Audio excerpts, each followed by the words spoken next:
నమస్తే, welcome to political focus. ఏపీలో ఏదైతే ఎన్నికలు సమీపిస్తున్నటువంటి నేపథ్యంలో అన్ని పార్టీలు అభ్యర్థులకు సంబంధించినటువంటి అంశంలో కసరత్తు చేస్తున్నాయి. అయితే వైనాట్ 175 అంటూ వైసీపీ ముందుకెళ్తున్నటువంటి పరిస్థితుల్లో గెలిపే లక్ష్యంగా మేమే గెలుస్తామంటూ జనసేన టీడీపీ పొత్తులో భాగంగా ముందుకెళ్తున్నటువంటి పరిస్థితి. అయితే జనసేనకు సంబంధించి టీడీపీతో పొత్తున్న నేపథ్యంలో విజయం మాదే అంటూ సామాజిక వర్గాల యొక్క ఏదైతే బలాలు బేరీజు వేసుకొని ముందుకెళ్తున్న పరిస్థితి. మరోవైపు ప్రభుత్వ వ్యతిరేక విధానాలే మమ్మల్ని గెలిపిస్తాయంటున్నటువంటి పరిస్థితి. అభివృద్ధి, డెవలప్మెంట్ అనేటటువంటి అంశం చంద్రబాబుకు సంబంధించినటువంటి నేపథ్యంలో మేమే గెలుస్తామనేటటువంటిది టీడీపీ శ్రేణులు, టీడీపీ అధినాయకత్వం చెబుతుంది. అయితే వైసీపీకి సంబంధించి మాత్రం నవరత్నాలు మాత్రమే ఏదైతే ఫోకస్ అవుతున్నటువంటి పరిస్థితి. నవరత్నాలు 175 సీట్లు గెలిపిస్తాయా అనేది ఇప్పుడు చర్చ. మనతో ఉన్నారు ప్రొఫెసర్ డిఏఆర్ సుబ్రహ్మణ్యం గారు. ఆయన నవ్యాంధ్ర ఇంటెలెక్చువల్స్ ఫోరంకి సంబంధించి చైర్మన్గా ఉన్నారు. అసలు వైనాట్ 175 అనేటటువంటిది నవరత్నాల ద్వారా సాధ్యమవుతుందా? టీడీపీ జనసేన పొత్తుకు సంబంధించి రాబోయే ఎన్నికల్లో విజయం సాధిస్తుందా? ఎవరు ముందుకు ఏదైతే గెలవబోతున్నారు అనేటటువంటి అంశాలు ఎవరికి అనుకూలంగా ఉన్నాయి, ఎవరికి వ్యతిరేకంగా ఉన్నాయి మనం తెలుసుకుందాం. సార్ నమస్తే. సుబ్రహ్మణ్యం గారు. నమస్కారం సార్, ప్రస్తుతం ఏదైతే ప్రజల్లో చర్చ జరుగుతున్న పరిస్థితి, రాబోయే ఎన్నికల్లో ఏ ప్రభుత్వం అధికారంలోకి వస్తుంది, ఏ పార్టీకి సంబంధించి ప్రజల యొక్క మద్దతు ఎక్కువగా ఉందనేటటువంటిది, టీడీపీకి సంబంధించి కొన్ని అంశాలు, వైసీపీకి సంబంధించి కొన్ని అంశాలు, దీనికి సంబంధించి ఏం చెప్తారు సార్? ఏ పార్టీ అధికారంలోకి వస్తుంది అనేది ఇప్పుడే చెప్పడం చాలా కష్టం. కారణం ఏంటంటే భారతీయ జనతా పార్టీ, టీడీపీ, జనసేన పొత్తు ఉండబోతుందా, ఎలా ఉండబోతుంది? రెండు, కాంగ్రెస్ పార్టీ ఎలాంటి అభ్యర్థుల్ని పెట్టబోతుంది? ఈ ఫ్యాక్టర్స్ మీద ఆధారపడి ఉన్నది. కాబట్టి ఇంకొక వారం 10 రోజులు పోతే కానీ ఒక క్లియర్ పిక్చర్ ఎమర్జ్ కాదు. Okay sir. Coming to 175 why not, ఇది చాలా యాంబిషియస్ టార్గెట్ జగన్మోహన్ రెడ్డి గారు పెట్టుకున్నది అందరికీ చెప్తుంది. నరేంద్ర మోడీ 10 సంవత్సరాలు ప్రధానమంత్రిగా ఉన్న చాలా సక్సెస్ఫుల్గా ప్రభుత్వాన్ని ఆయన 10 ఏళ్ళు నడిపినా కూడా వైనాట్ 544 అనే మాట ఆయన అనలా. కానీ జగన్మోహన్ రెడ్డి గారు వైనాట్ 175 అనే స్లోగన్తో ఆయన క్యాంపెయిన్ ప్రారంభం చేశారు. అయితే అది యాంబిషియస్ టార్గెట్ అయినప్పటికీ కూడా క్యాడర్కి, క్షేత్రస్థాయి నాయకులకి ఒక ఊపు ఇవ్వడానికి, ఒక ఇన్స్పిరేషన్ ఇవ్వడానికి బహుశా వైనాట్ 175 అనేది ఆయన ఇచ్చి ఉండవచ్చు.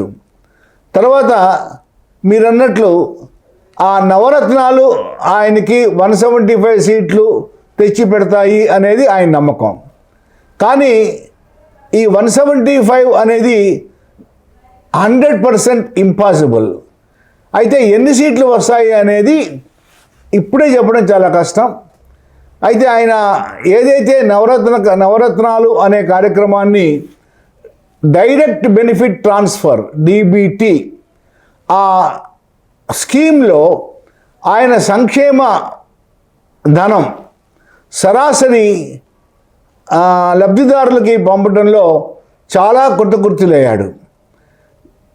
ఆయన వ్యతిరేకులు, ప్రతిపక్షాలు అప్పులు చేస్తున్నాడు, రాష్ట్రాన్ని నాశనం చేశాడు అని ఎంత చెప్పినప్పటికి కూడా ఆ సంక్షేమ ఫలాలు మాత్రం సాధారణ ప్రజలకి లేదా ఎవరికైతే ఉద్దేశించబడ్డాయో వాళ్ళందరికీ చేరడం వలన ఆయన అంతవరకు తప్పకుండా సక్సెస్ అయ్యాడు.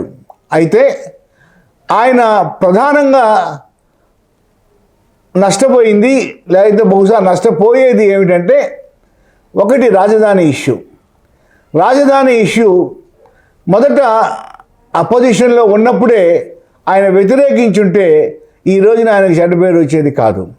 అలా కాకుండా ఆ రోజున ఏకైక రాజధాని అనే దానికి అంగీకరించి ఎలక్షన్స్లో కూడా రాజధానిని ఇక్కడి నుంచి షిఫ్ట్ చేయను అని చెప్పి ఇప్పుడు మరలా 3 రాజధానులని లిటిగేషన్లోకి వెళ్ళిపోయి అనవసరంగా మొత్తం వ్యవహారం అంతా కోర్టుకి వెళ్ళిపోవటం, అలానే ప్రజల్లో చాలా అసంతృప్తి. ఈ రాజధాని ఇష్యూ మాత్రం ఆయనకి తప్పకుండా వ్యతిరేకంగా పనిచేయబోతోంది. రెండోది మద్యపానం. మద్యపానం 100% నిషేధిస్తానని, అంచెలంచెల ద్వారా నిషేధిస్తానని చెప్పి చివరికి ప్రభుత్వమే మద్య వ్యాపారంలోకి రావటం ఆయన తీసుకున్న నిర్ణయాల్లో చాలా పొరపాటు నిర్ణయం. మద్యపానం ఆయన నిషేధించకపోయినా అది వేరే విషయం, కానీ ప్రభుత్వమే మద్యపాన వ్యాపారంలోకి రావటం, ప్రభుత్వ అవుట్లెట్స్ ద్వారా అమ్మించడం, ఇది వల్ల చాలా విమర్శలకి అతను గురి కావడం జరిగింది. అనవసరంగా ఈ మద్యపాన వ్యాపారంలోకి ప్రభుత్వాన్ని తీసుకొని వచ్చి అదొక పొరపాటు నిర్ణయం తీసుకున్నాడు. 3, అభివృద్ధి. ఈ అభివృద్ధి అంటే ఏమిటి? మెటీరియల్ డెవలప్మెంటా, సోషల్ డెవలప్మెంటా, టాంజిబుల్ డెవలప్మెంటా? ఇలా కనుక ఆలోచిస్తే ఖచ్చితంగా సోషల్ డెవలప్మెంట్ విషయంలో అతనేమి వెనకబడలేదు.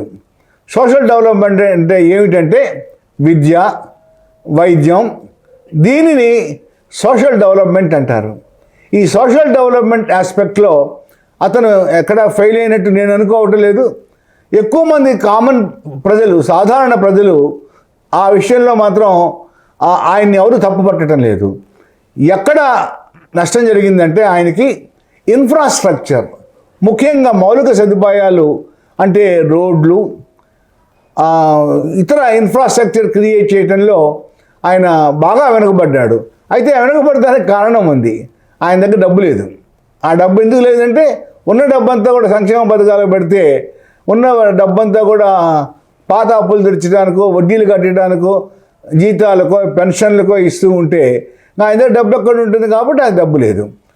అది మాత్రం కొట్టొచ్చినట్టు రాష్ట్రంలో కనిపిస్తోంది. ముఖ్యంగా రోడ్ల విషయంలో ఆయన చాలా పొరపాటు పడ్డాడు. తర్వాత పోలవరం ప్రాజెక్టు. ఈ పోలవరం ప్రాజెక్టు అనవసరంగా చంద్రబాబు నాయుడు గారు ఎత్తుకున్నారు. ఆ ఎత్తుకున్నది ఈయనకి కొనసాగించారు. రివర్స్ టెండరింగ్ అనే ఒక పేరు పెట్టి దానిని ఇంకా అల్లరి చేసుకున్నాడని నేనైతే భావిస్తూ ఉన్నాను. అసలు మొదట్లోనే చంద్రబాబు నాయుడు గారు ఆ ప్రాజెక్టుని తీసుకోకుండా కేంద్ర ప్రభుత్వం నిర్మించవలసిన ప్రాజెక్టు కేంద్ర ప్రభుత్వానికి అప్పచెప్పుంటే వాళ్ళ ఇబ్బంది ఏదో వాళ్ళు పడేవాళ్ళు.